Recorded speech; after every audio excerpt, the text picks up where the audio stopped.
Eddie lo comprendía, pero esperaba que estuvieran disfrutando de su propia fiesta en alguna parte.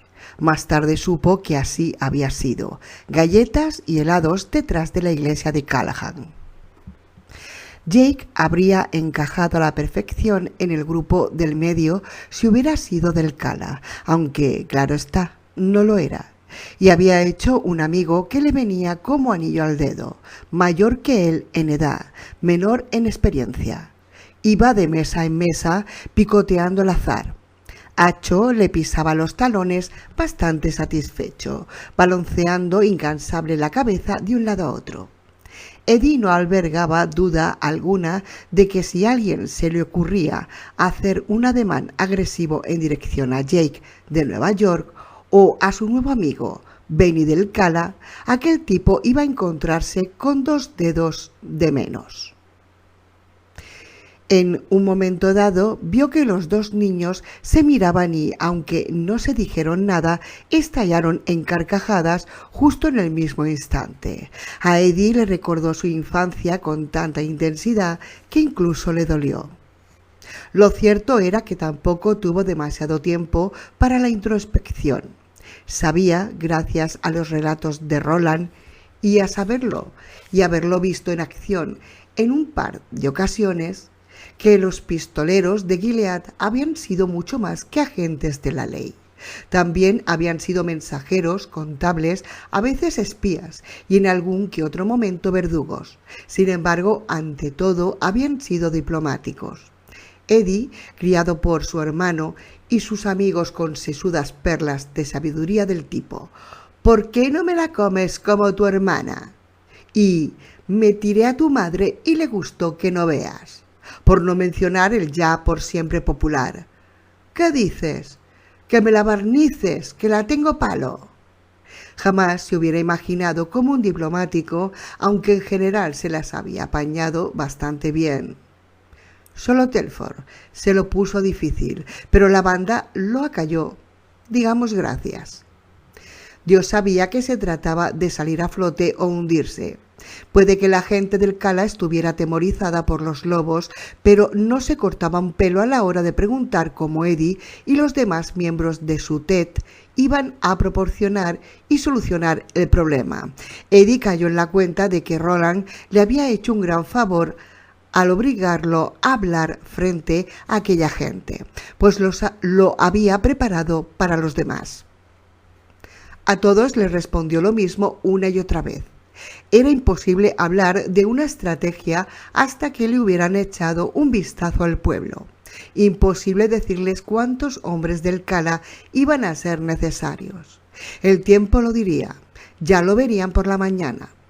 Habría agua si Dios lo quería, y todos los demás tópicos que le vinieran a la mente. Incluso se le pasó por la cabeza poner a Dios por testigo de que nunca volverían a pasar hambre después de que los lobos fueran derrotados, pero se mordió la lengua antes de llegar a ese extremo. Un minifundista llamado Jorge Estrada quiso saber qué harían si los lobos decidían prenderle fuego al pueblo.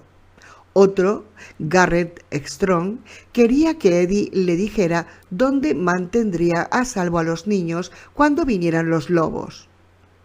«¿Por qué no vamos a dejarlos aquí? Eso que le conste clarito», le advirtió. Eddie, quien se dio cuenta de que le constaba muy poco, tomó un trago de su graf y no se definió al respecto. Un tipo llamado Neil Faraday. Eddie no supo decidir si era un minifundista o un peón. Se le acercó y le dijo que todo aquello había ido demasiado lejos. «Nunca se llevan a todos los niños, ¿sabe?», comentó. Eddie sintió la tentación de preguntar a Faraday qué haría él con alguien que dijera: «Bueno, solo 2 de ellos violaron a mi mujer». Pero optó por guardarse el comentario. Un tipo de piel morena y bigote llamado Louis Highcox se le presentó y le dijo que había decidido que Tian Jadford tenía razón. Desde la reunión había pasado muchas noches en vela, dándole vueltas al asunto. La combinación de sinceridad y terror que Eddie distinguió en el rostro del hombre lo conmovió profundamente. No se trataba de un niño nervioso que no sabía lo que se hacía, sino de un hombre hecho y derecho que probablemente lo sabía muy bien.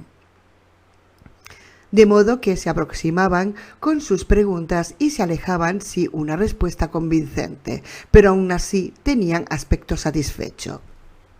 Eddie habló hasta que se le secó la boca y entonces cambió la copa de madera de Graf por un té helado.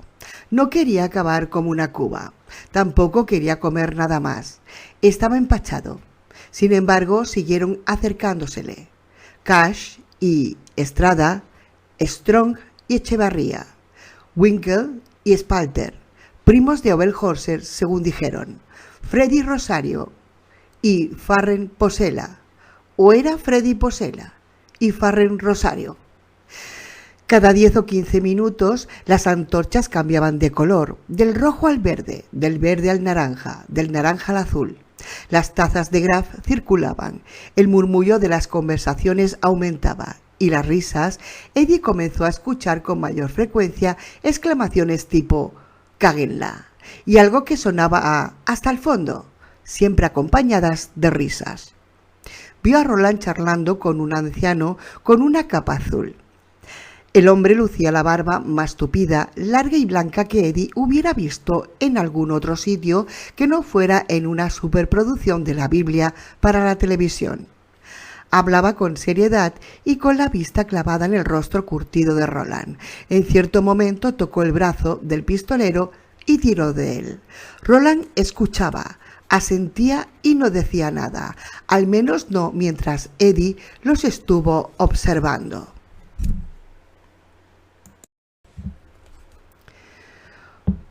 Pero está interesado, pensó Eddie. Ya lo creo. El viejo larguirucho y feo está escuchando algo que le interesa mucho. Los músicos volvían a entrar en tropel en el kiosco de música cuando alguien más se acercó a Eddie. Era el tipo que le recordaba a Ben Cartwright. George Telford se presentó. Que te sea de provecho, Eddie de Nueva York. Se dio un golpecito superficial en la frente con un lado del puño y a continuación abrió la mano y se la tendió. Lucía un tocado de ranchero, un sombrero vaquero en vez de un sombrero de granjero. Pero la palma de la mano era suave, salvo por una franja callosa que le recorría la base de los dedos. Eso es de llevar las riendas, pensó Eddie, y seguramente ese es su trabajo. Eddie inclinó ligeramente la cabeza. Largos días y gratas noches, Saif Telford. Se le pasó por la cabeza preguntarle si Adam, Hoss y Little Joe ya habían vuelto a la Ponderosa, pero de nuevo decidió mantener la boca de sábelo-todo cerrada. Y que tú veas el doble, hijo, el doble. Miró la pistola que Eddie llevaba en la cadera y luego alzó la vista hasta el rostro. Sus ojos eran perspicaces y no demasiado amistosos. Tudín lleva la pareja de esa, me consta. Eddie sonrió y no dijo nada. Wayne Oberholzer dice que su K-Nene hizo una exhibición de tiro muy buena con otra. Creo que esta noche la lleva su mujer. Creo que sí, contestó Eddie sin darle demasiada importancia a lo del K-Nene. Sabía muy bien que Susana llevaba la Ruger. Roland había decidido que sería mejor que Jake no fuera armado al Rocking B de Eisenhower. 4 contra 40 sería una apuesta arriesgada. Supongo que en eso estarás de acuerdo, observó Telford. Sería una apuesta muy arriesgada y tal vez descubráis que vienen 60 del este, porque nadie parece recordar la cifra con exactitud. Claro, ¿cómo iban a hacerlo? 23 años es mucho tiempo de paz. Alabado sea Dios y digamos gracias a Jesús, hombre. Eddie sonrió y siguió sin decir nada con la esperanza de que Telford cambiara de tema, en realidad con la esperanza de que Telford se marchara. No hubo suerte. Los que iban mamados siempre se colgaban de uno. Prácticamente era una ley de la naturaleza. Claro que 4 armados contra 40 o 60 pintan mejor que 3 armados y uno al lado animándolos. En especial 4 armados con calibres de peso. Atiéndenme bien. Te atiendo muy bien, contestó Eddie. En la plataforma en la que habían sido presentados, Thalia Yadford le estaba contando algo a Susana. Eddie pensó que Sus también parecía interesada. A ella le toca la mujer del granjero, a Roland le toca el señor de los putos anillos, a Jake a hacer amigos y a mí ¿qué? Un tipo que se parece a Ben Cartwright y que te interroga en plan Perry Mason. ¿Contáis con más armas?, preguntó Telford. Seguro que tenéis más si pensáis hacer frente a los lobos. Por lo que a mí respecta, creo que la idea es una locura, lo sabe todo el mundo. Baum Eisenhardt opina lo mismo. Oberholzer también y cambió de opinión. Le interrumpió Eddie con tono de estar pasando el rato. Dio un trago a la taza de té y observó a Telford por encima del borde, esperando encontrarse con un ceño fruncido, tal vez incluso con cierta exasperación. Pero no vio ni lo uno ni lo otro. «Menuda jeta, Wayne el veleta», dijo Telford y ahogó una risita. Ea, va dando vueltas de aquí para allá. Yo no pondría la mano en el fuego por él, joven Saí. Eddie estuvo a punto de responder. Si cree que esto lo hemos elegido nosotros, es que está mal de la cabeza. Pero se contuvo. Boca cerrada, ve mucho, habla poco. ¿Tenéis pipas de repetición al igual?, preguntó Telford. ¿O granados? Bueno, contestó Eddie, lo justo. Nunca había oído hablar de una mujer pistolera. ¿No? O de un niño, para el caso, ni siquiera de un bisoño. ¿Cómo vamos a saber que sois quienes decís que sois? Dímelo, te lo ruego. Bien, eso es difícil de contestar, confesó Eddie. Había comenzado a tomarle gran antipatía a Telford, quien parecía demasiado mayor para tener hijos dentro de la edad comprometida. Pero la gente querrá saberlo, objetó Telford, y sin duda antes de que se desencadene la tormenta. Eddie recordó el dicho de Roland. Podéis hilvanarnos a la trama, pero ningún hombre nos podrá deshilvanar. Estaba claro que todavía no lo había comprendido, al menos Telford seguro que no. Por supuesto que había preguntas que esperaban una respuesta y una respuesta afirmativa. Callahan así lo había mencionado y Roland lo había confirmado. 3. La primera tenía algo que ver con la ayuda y el auxilio. Eddie no creía que aquellas preguntas ya hubieran sido respuestas. No veía cómo, pero dudaba que se formularan en la sala de reuniones llegado el momento. Las respuestas las proporcionaría gente de poco peso como Posella o Rosario, quienes ni siquiera sabrían lo que estaban diciendo. Gente que sí tenía niños en una edad en que los ponía en peligro. ¿Quién eres en realidad?, preguntó Telford. Dímelo, te lo ruego. Eddie Dean, de Nueva York. Espero que no estés poniendo en entredicho mi honestidad. Por Dios, espero que no lo estés haciendo. Telford retrocedió un paso con súbito pasmo. Eddie experimentó un triste regocijo al percatarse de aquello. El miedo no era el mejor que el respeto, pero sí mejor que nada.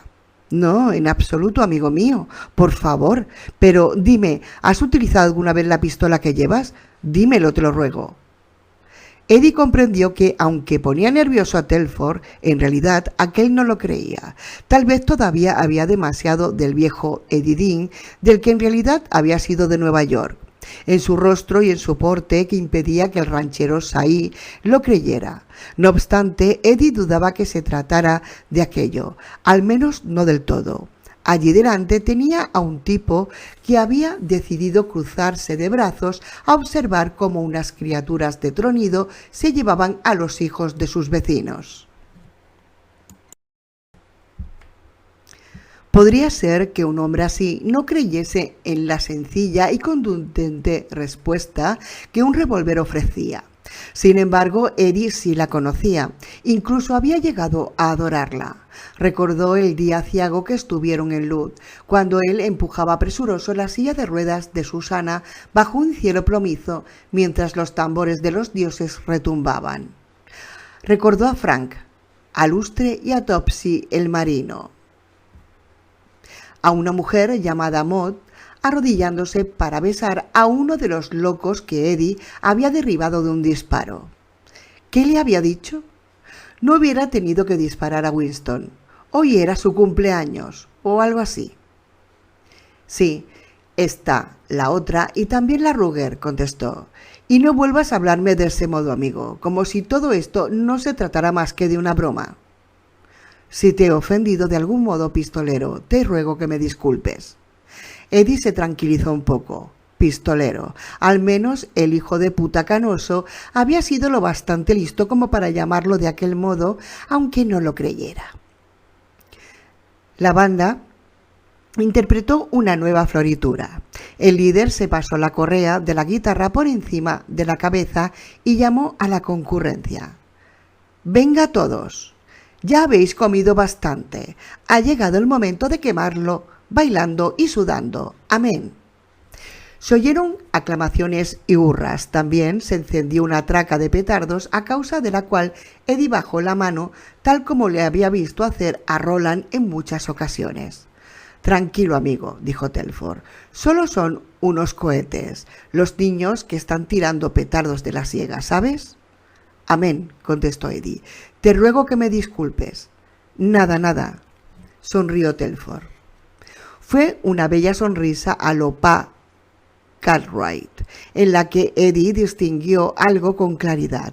Aquel hombre jamás se pondría de su lado. Solo lo haría única y exclusivamente cuando el último lobo que hubiera salido de tronido yaciera muerto ante los ojos de todo el pueblo en aquel mismo pabellón. Y si aquello llegaba a ocurrir, gritaría a los cuatro vientos que él había estado de su parte desde el primer momento.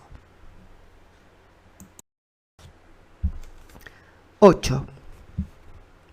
El baile continuó hasta la salida de la luna, que aquella noche brillaba con total claridad. Eddie bailó por turnos con varias mujeres del pueblo y en 2 ocasiones un vals con Susana en brazos. Cuando llegó la ocasión del baile country, Susana describió unos giros. «Hazla girar a la izquierda, hazla girar a la derecha», y se cruzó por delante de su pareja en la silla de ruedas con bastante precisión. Bajo la luz cambiante de las antorchas, su rostro húmedo mostraba una expresión complacida. Roland también bailó con cierta gracia, aunque, según Eddie, sin entusiasmo ni demasiado estilo. Lo cierto es que no había nada en todo aquello que les preparara para el colofón final de la velada. Jake y Benny Stedman se habían perdido por alguna parte, aunque en una ocasión Eddie los había visto arrodillados junto a un árbol jugando a algo que se parecía sospechosamente al inque. Cuando el baile sofocó y tocó su fin, comenzaron los cánticos. Fue la banda la primera en acometer una balada amorosa de profunda tristeza y acto seguido un aire de ritmo rápido, con una letra tan impregnada del dialecto del Kala que Eddie no consiguió seguirla. No tuvo que hacerlo para comprender que contenía algo de picaresca, pues los hombres se prodigaron en gritos, risas y las mujeres en chillidos y grititos de regocijo. Algunos de los mayores se taparon las orejas. Después de aquellas 2 primeras canciones, varias personas subieron al kiosco para cantar. Eddie imaginó que ninguno de ellos llegaría muy lejos en un programa de cazatalentos, pero a todos se les dio una cálida bienvenida cuando subieron junto a la banda y fueron vitoreados acaloradamente, y en el caso de una matrona bastante joven, con calentura cuando bajaron. 2 niñas de unos 9 años, gemelas sin ningún tipo de dudas, cantaron una balada llamada Cales de Campara, en perfecta y conmovedora armonía, acompañadas por una guitarra que tocaba una de ellas. Eddie se sorprendió por el silencio embelesado con que las gentes escuchaban. Aunque la mayoría de los hombres ya estaban muy ebrios, ni uno solo rompió el silencio. No explotó ningún petardo. Buena parte de ellos, el tal Hicox, entre otros, escuchaban con lágrimas que les caían por las mejillas. Si se los hubieran preguntado con anterioridad, Eddie habría dicho que comprendía la carga emocional que aquel pueblo tenía que soportar sobre sus hombros. En aquellos momentos supo que no habría sido cierto. Cuando la canción sobre la mujer raptada y el vaquero agonizante tocó fin, se hizo un momento de profundo silencio y ni siquiera las aves nocturnas se atrevieron a trinar, roto de inmediato por un fervoroso aplauso. Si ahora mismo tuvieran que decidir a mano alzada qué hacer con los lobos, ni siquiera Ben Cartwright se atrevería a votar a favor de cruzarse de brazos, pensó Eddie. Las niñas hicieron una reverencia y saltaron con agilidad a la hierba. Eddie creyó que la noche había llegado a su fin, pero entonces, para su sorpresa, Callahan subió al escenario. Ahí va una canción aún más triste que mi madre me enseñó, anunció, y a continuación acometió una alegre cancioncilla irlandesa llamada Cabrón, págame otro trago. Al menos era tan rijosa como la que la banda había interpretado con anterioridad, con la diferencia de que en aquella ocasión Eddie comprendió la mayoría de las palabras. Tanto él como los lugareños que aún estaban presentes se unieron de buen grado al último verso de cada estrofa. Antes de irme al otro lado, cabrón, págame otro trago. Susana condujo la silla hasta el cenador y la ayudaron a subir durante la ronda de aplausos que arrancó la canción del viejo amigo. Intercambió 4 palabras con los 3 guitarristas y les mostró algo en el mástil de uno de los instrumentos. Todos asintieron. Eddie supuso que o bien conocían la canción o bien una versión de aquella. Los allí reunidos aguardaron expectante, aunque ninguno más que el marido de la señora. Se mostró encantado, aunque no del todo sorprendido, cuando entonó Maid of Constant Sorrow, que ella ya había cantado alguna vez por el camino. Susana no era Joan Baez, pero tenía una voz bien afinada y cargada de emoción. ¿Y por qué no? Era la canción de una mujer que ha cambiado el hogar por un lugar extraño. Cuando terminó, no se hizo un silencio como tras el pequeño dueto de las niñas, sino una ronda de aplausos sinceros y entusiastas. Se oyeron gritos de ¡Ea! Y otra, y más estrofas. Susana no pudo ofrecerles más, pues ya había cantado todas las que sabía, pero a cambio les obsequió con una profunda reverencia. Eddie aplaudió hasta que le dolieron las manos y a continuación se llevó los dedos a las comisuras de los labios y silbó. Fue entonces, por lo visto, no iban a ganar para sorpresas, cuando el mismísimo Roland subió al escenario mientras bajaban a Susana con sumo cuidado. Jake y su nuevo compañero estaban junto a Eddie. Benny Slitman llevaba hacho. Hasta aquella noche Eddie habría jurado que el Brambo habría mordido a cualquiera que le hubiera intentado que no fuera del catet de Jake. ¿Canta?, preguntó Jake. La primera noticia que tengo, chaval, confesó Eddie. Veamos. No tenía ni idea de lo que iba a presenciar y le divirtió descubrir la fuerza con la que le latía el corazón. 9. Roland se despojó del revólver enfundado y de la cartuchera. Se los tendió a Susana, quien los cogió y se ciñó el cinturón bien alto, en la cintura. Al hacerlo, la ropa de la camisa se le pegó más al cuerpo y por un segundo Eddie creyó que sus pechos parecían más grandes. Acto seguido lo descartó y lo achacó a un efecto visual. Las antorchas eran anaranjadas.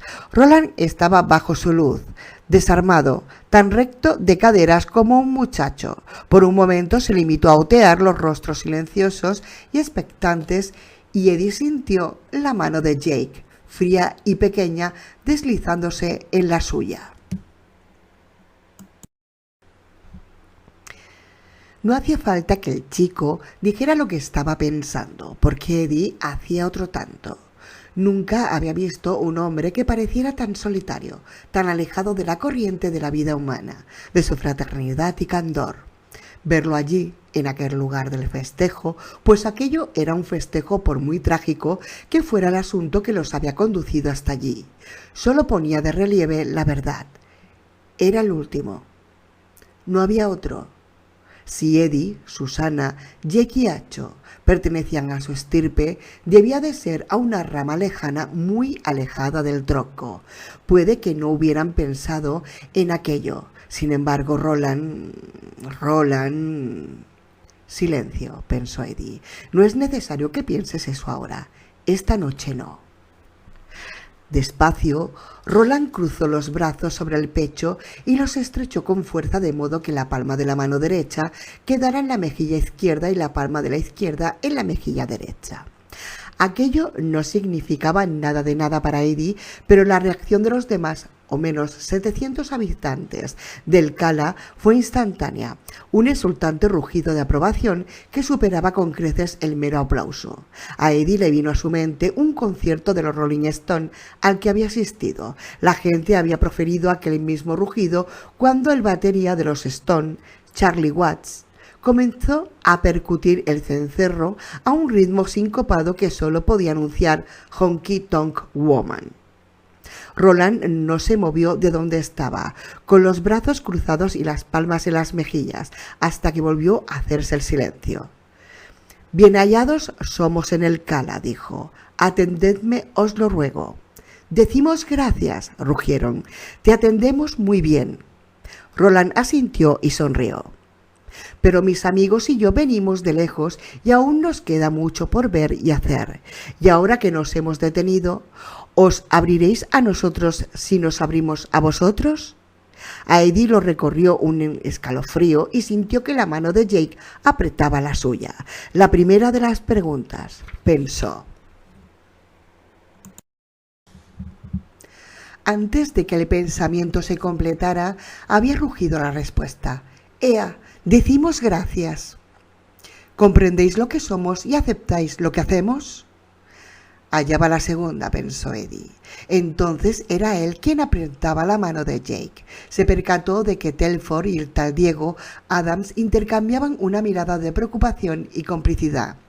La mirada de unos hombres que repentinamente caen en la cuenta de que se está cerrando el trato ante sus narices y de que no está en sus manos hacer nada. Demasiado tarde, muchachos, pensó Eddie. «¡Pistoleros!», gritó alguien. «¡Pistoleros justos y honestos! Decimos gracias en el nombre de Dios».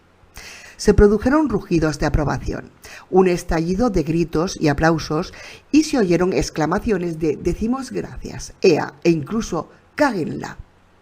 Cuando de nuevo se hizo el silencio, Eddie esperó a que formulara la última pregunta, la más importante. «¿Buscáis ayuda y auxilio?».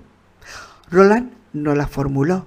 Se limitó a decir: «Por esta noche será mejor que nos retiremos y nos vayamos a dormir, pues estamos cansados, pero os obsequiaré con una última canción y un pequeño baile antes de irnos. Así haré, pues creo que conocéis ambos». Un rugido de aprobación acogió sus palabras. «La conocían, perfecto. Yo también la conozco y me encanta», continuó Roland de Gilead. «La conozco desde hace mucho y no esperaba volver a oír la canción del arroz de otros labios que no fueran los míos. Ya estoy algo mayor, sí señor, y no tan ágil como antes. Ruego me disculpéis por los pasos que no acierte». «Pistolero, te decimos gracias», exclamó una mujer. «Así de jubilosos nos sentimos, ea». «¿Y no siento yo lo mismo?», preguntó el pistolero con amabilidad. «¿Acaso no os ofrezco júbilo de mi júbilo y el agua que he transportado con la fuerza de mis brazos y de mi corazón? Os ofrezco el aliento de la verde cosecha», cantaron todos a una, y Eddie sintió que un escalofrío le recorría la espalda y que los ojos se le anegaban en lágrimas. «Por Dios», suspiró Jake, «¿sabe tantas cosas?». «Os ofrezco el júbilo del arroz», dijo Roland. «Os ofrezco el júbilo del arroz». Se recreó un poco más abajo del resplandor anaranjado, como si se reunieran fuerzas, y a continuación comenzó un baile que estaría entre la giga y el claqué. El principio se movió con lentitud, con mucha lentitud, tacón, punta. Una y otra vez los tacones de las botas producían aquel golpeteo parecido al de un puño sobre un ataúd, aunque en aquella ocasión con ritmo. En realidad, al principio solo era ritmo y luego, al tiempo que los pies del pistolero comenzaron a coger velocidad, se convirtió en algo más, se convirtió en una especie de swing. Aquella fue la única palabra que Eddie encontró, la única que le pareció adecuada. Susana se acercó a ellos. Tenía los ojos abiertos de par en par y una sonrisa de asombro. Unió las manos con fuerza entre los pechos. «Eddie», exclamó con voz entrecortada, «¿tú sabías que podía hacer eso? ¿Tenías ni la más mínima idea?» «No», confesó Eddie, «ni idea». 10. Los pies del pistolero se movieron con mayor rapidez, embutidos en sus viejas botas desgastadas y maltrechas, y a continuación aún más rápido. El ritmo cada vez iba adquiriendo mayor definición y Jake descubrió de súbito que lo conocía. Lo conocía de la primera vez que había entrado en exotránsito en Nueva York.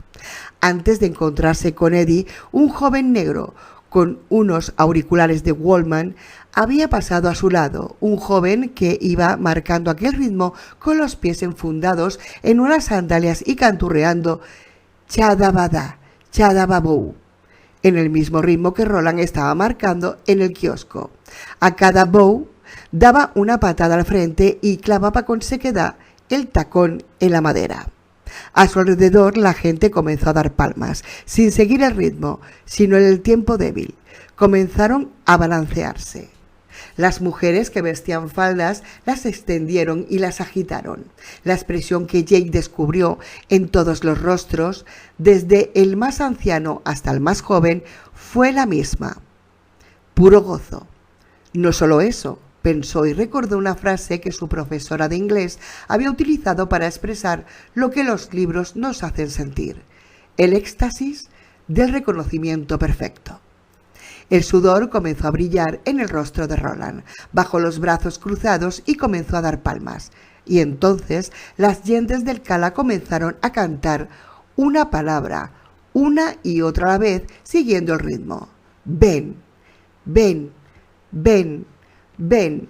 A Jake le vino a la mente que aquella era la expresión que algunos niños utilizaban para referirse a la eyaculación y de pronto dudó de si aquello era mera coincidencia. Claro que no lo es, igual que el tipo negro que seguía el mismo ritmo.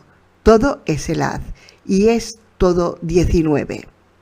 Ven, ven, ven. Eddie y Susana se habían unido a los demás. Benny también. Jake dejó de rumiar sobre lo que oía e hizo otro tanto.